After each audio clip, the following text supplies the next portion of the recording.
Bonjour à toutes et à tous. Alors aujourd'hui je vais vous parler du jeu Seasons et je vais tout particulièrement m'adresser aux joueurs qui connaissent déjà ce jeu. Si vous faites partie des personnes qui ne connaissent pas ce jeu, vous pouvez bien entendu rester, vous n'allez peut-être pas tout comprendre, mais vous pouvez rester, vous êtes les bienvenus. Voilà. Alors quel est le but de cette vidéo ? Eh bien le but de cette vidéo est de vous proposer une solution pour régler ce que j'appelle le problème des doublons dans le jeu. Tout simplement parce que je veux pouvoir jouer avec toutes les cartes du jeu, même avec des joueurs débutants. Alors, pour pouvoir prendre ce jeu en main et commencer à jouer, l'auteur a bien entendu prévu une manière de pouvoir rajouter petit à petit de nouvelles cartes pour pouvoir progressivement prendre le jeu en main. Donc pour ceux qui ne savent pas ou qui ont mal lu la règle ou pas du tout, vous pouvez trouver ça en page 4. Vous voyez, il y a toutes les explications. Niveau apprenti où on met juste certaines cartes, niveau magicien où on met juste les cartes numérotées de 1 à 30, et niveau archimage où on met toutes les cartes. Bien, moi ce n'est pas de ça que je vais vous parler. Je vais vous parler d'autre chose. Petit rappel déjà au départ, le jeu est composé de 50 cartes différentes. Chacune de ces cartes étant 2 exemplaires dans le jeu, ce qui fait qu'il y a 100 cartes dans le jeu. Donc on peut montrer ça sous forme de 2 sets de cartes, 2 pioches de cartes comme ça. Et normalement, quand on joue tout à fait normalement, ces cartes, on les mélange en début de partie et on les distribue aux joueurs. Voilà, donc comme Season est un jeu qui peut jouer à 2, 3 ou 4 joueurs, pour rappel, en début de partie, chaque joueur reçoit 9 cartes, et ensuite on fait un draft, on fait passer les cartes aux autres joueurs, et à la fin du draft, on récupère tous 9 cartes qui vont nous permettre de jouer pendant toute la partie. On pourra aussi récupérer des cartes de plus pendant la partie, mais bon, ça c'est les cartes de départ. Quel est selon moi le problème dans Seasons ? Donc là, il y a 2 écoles. Il y a les joueurs qui considèrent que le jeu est parfait tel qu'il est et qu'il ne faut rien y toucher. Et il y a les autres joueurs comme moi qui pensent que le fait d'avoir certains doublons ou trop de doublons pendant la partie, c'est quelque chose qui est un petit peu désagréable. Et ces joueurs comme moi pensent qu'il faut corriger ça. Donc si vous faites partie de la première catégorie, si vous faites partie des joueurs qui pensent que Season est un jeu parfait comme il est, je suis d'accord avec vous. Il est parfait comme il est, mais à condition d'être un expert dans ce jeu, ce qui n'est pas du tout le cas des joueurs qui découvrent ce jeu ou qui jouent pour les premières fois, et comme on met un petit peu longtemps à prendre ce jeu en main, je pense que mettre toutes les cartes dès le début dans le jeu, c'est assez violent pour les nouveaux joueurs, ou les joueurs qui ne sont pas confirmés. Donc, c'est pour ça que je fais partie de la deuxième école, celle qui consiste à dire qu'il faut réduire ou réguler le nombre de doublons en début de partie, pour éviter d'avoir un jeu qui va pourrir et dégoûter les joueurs de rejouer à ce jeu. Donc, comment faire ? Alors déjà, on peut étudier un petit peu, on peut regarder ce qui se passe quand on joue normalement à ce jeu. Donc, pour vous montrer un petit peu ce qui se passe quand on joue normalement à ce jeu, il suffit de regarder les statistiques. Donc j'ai demandé à ChatGPT et à des IA de me sortir un petit peu les stats sur le nombre de cartes et de doublons qui vont sortir quand on joue normalement. Donc, je vais vous dire pour 2, 3 et 4 joueurs. Donc, à 2 joueurs, quand on commence à jouer, quand on commence une partie, on distribue 18 cartes, 9 cartes par joueur. Donc si vous avez 50 cartes dans le jeu, donc toutes les cartes, le jeu normal, vous aurez, au moment du draft en début de partie, en moyenne, 1,55 cartes en doublon dans le jeu. Donc autant dire que quand on joue à 2 joueurs, ce n'est pas du tout un problème. Voilà. Parce que le 1,55 cartes en double en moyenne dans les drafts, c'est pas du tout un problème, voilà, c'est très bien. Si on joue à 3 joueurs, si vous mettez les 50 cartes, au moment du draft, donc il y aura 27 cartes dans les cartes à se répartir en début de partie, vous aurez en moyenne 3,55 doublons.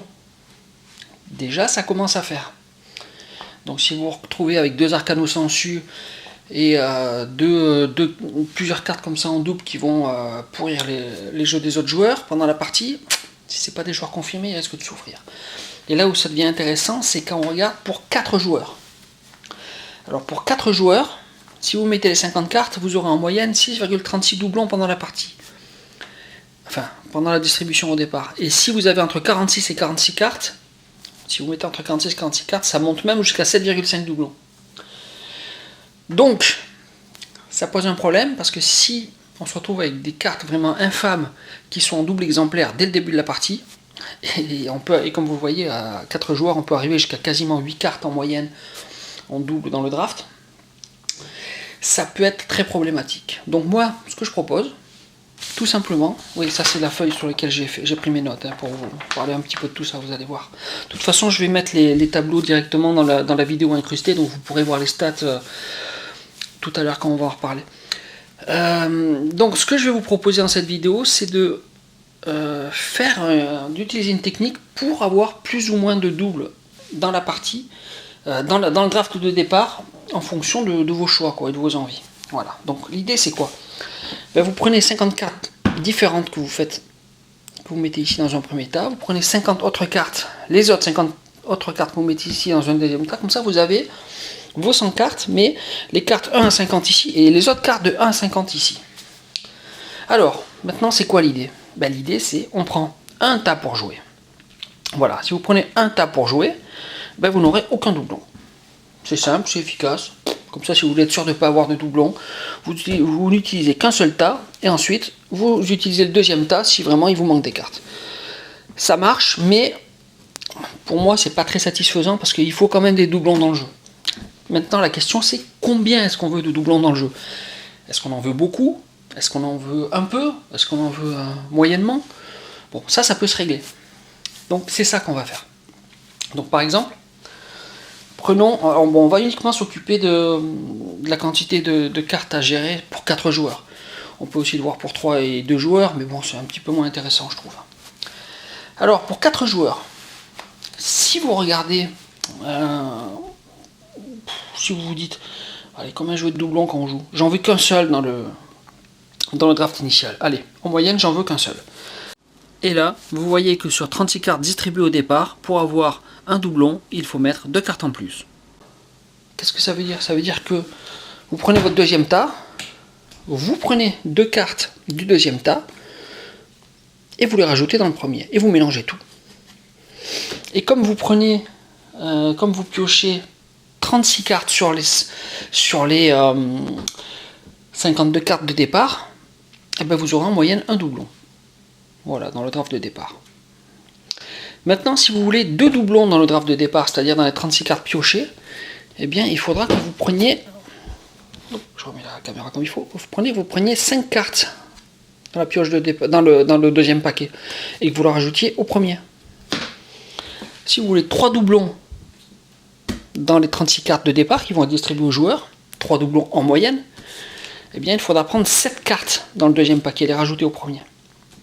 Si vous voulez 4 doublons, il faudra prendre 10 cartes. Si vous voulez 5 doublons dans le draft de départ, il faudra prendre 13 cartes. Si vous voulez 6 doublons, il faudra en prendre 18. Si vous voulez 7 doublons en moyenne, il faudra en prendre 27.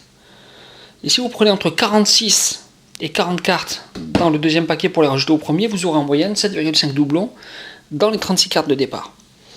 Curieusement, si on prend les 50 cartes, on aura moins de doublons. On en aura que 6,36 en moyenne. Alors il paraît que c'est logique parce qu'on rajoute des cartes, donc ça diminue les probabilités. Enfin bon, je ne suis pas statisticien, mais c'est ce que l'IA m'a dit. Ça doit être probablement juste. Bon, ça me paraît correct parce que c'est vrai que quand on rajoute des cartes, du coup, bah forcément, il y a moins de chances d'avoir des cartes en double. Bien, qu'importe. De toute façon, voilà, vous avez vu la technique.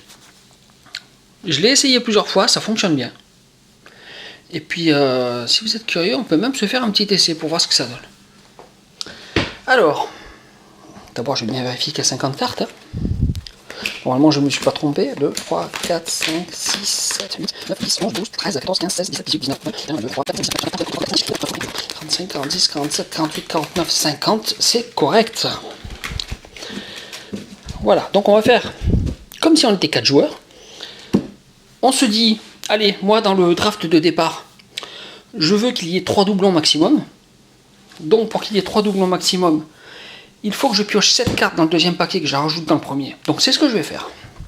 Donc je prends une carte que je vais rajouter, j'en enlève, je prends une autre carte que je vais rajouter, j'en enlève, je prends une autre carte, j'en enlève, je prends une autre carte, donc ça en fait 4, 5, 6, et 7. Voilà.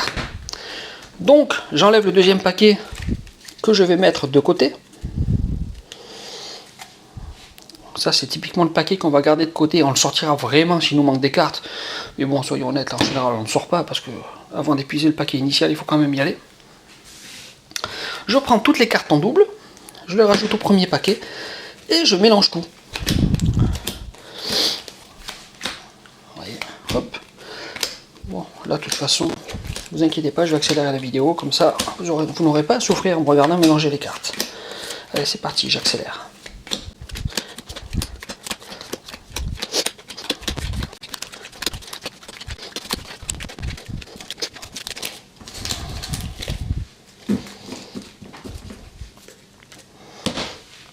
Bien, notre paquet de 57 cartes a été mélangé.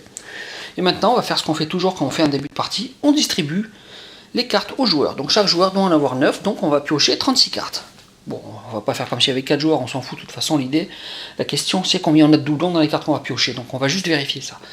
Je vais sortir 36 cartes, et à partir de là, on va regarder combien on a de doublons. Normalement, on doit avoir 3 doublons quand on a rajouté cette carte. En moyenne, à peu près. C'est pas sûr qu'on ait 3 doublons, parce qu'on vu qu'on a rajouté cette carte, on peut avoir jusqu'à 7 cartes en double, ou aucune. Mais statistiquement, on ne devrait pas être dans les maximums, on devrait être à peu près autour de 3 doublons. Allez, c'est parti. On va sortir 36 cartes.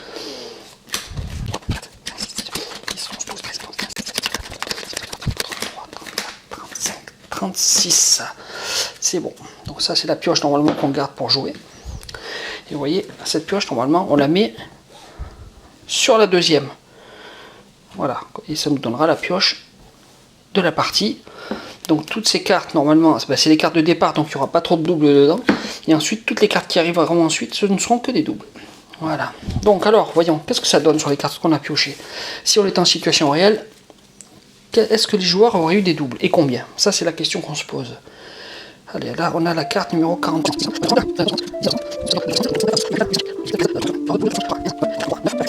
32, 36, 34, 1...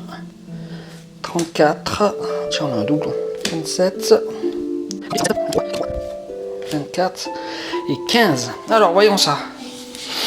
Dans les premières cartes, donc de 1 à 9, est-ce qu'on a des doublons? On n'en a pas. Très bien. Dans les cartes, vous voyez, les dés de la malice en doublon. Hop. Ensuite, est-ce qu'on a autre chose? On n'a pas d'autres doublons ici. Donc, on était parti sur 3 doublons. Hein. Voyons combien on va en avoir. Là, on en a déjà.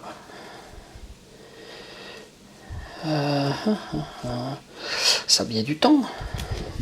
Sablier du temps, c'est un doublon. On a un là.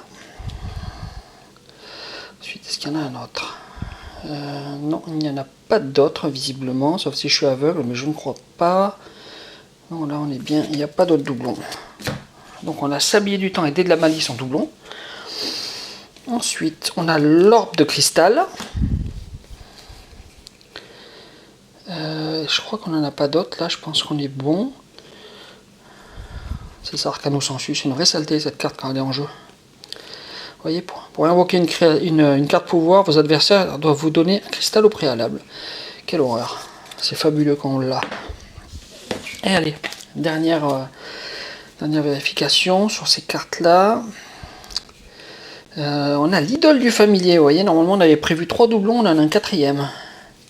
Idole du familier, très bonne carte celle-là aussi, quand vous avez plein de familiers, ça vous fait donner plein de points de victoire. Recevez un cristal en jeu pour chacun de vos familiers en jeu, et vous pouvez le faire à chaque tour, c'est terrible. Donc là, j'ai rien d'autre en doublon. Bien, vous voyez, en moyenne on devait avoir 3 doubles, on en a eu 4. Bon, bah écoutez, on n'était pas loin, hein. On est plutôt bien tombé. Ça respecte plutôt bien la règle qu'on s'était fixée. Voilà. Et si jamais vous aviez voulu uniquement 2 doublons, vous auriez mis 5 cartes en double au lieu d'en mettre 7. Et si vous n'aviez voulu qu'un doublon, vous auriez pu mettre que 2 cartes en double dans le premier set au lieu de 7 cartes comme on a mis. Voilà, vous auriez mis 2 cartes en double, vous auriez eu un doublon. Bon, là on a mis 7 cartes en double. En moyenne, on devait avoir 3 doublons, on en a eu 4. Bon, 3 doublons, ce n'est pas obligatoire, hein, c'est une stat. Hein. Donc voilà. Donc vous connaissez la méthode. Si vous jugez que vous avez trop de doublons pendant les parties, ben vous pouvez faire ça. Si vous n'avez pas envie de le faire, ne le faites pas. Maintenant, ce que je vais faire, c'est que je vais vous montrer directement incrusté dans la vidéo les statistiques pour 2 joueurs, 3 joueurs et 4 joueurs. Donc comme ça va vous donner le nombre de doublons moyens que vous allez obtenir dans votre draft en fonction du nombre de cartes en double que vous allez mettre dans votre pioche de départ. Voilà. Donc, regardez, là je vais vous montrer pour 2 joueurs. Donc, si ça vous intéresse, faites un screenshot. Hein. Voilà, donc là vous avez vu pour 2 joueurs. Maintenant, regardez des valeurs pour 3 joueurs. Et maintenant que vous avez vu les valeurs pour 3 joueurs, regardez les valeurs, à mon avis, les plus intéressantes pour 4 joueurs. Voilà, grâce à ces stats, vous pourrez faire votre petite soupe et décider à l'avance combien vous aurez en moyenne de doublons dans vos cartes. Comme ça, ça va éviter d'avoir des parties absolument pourries, surtout pour les nouveaux joueurs qui risquent d'être dégoûtés s'ils tombent sur trop de doublons.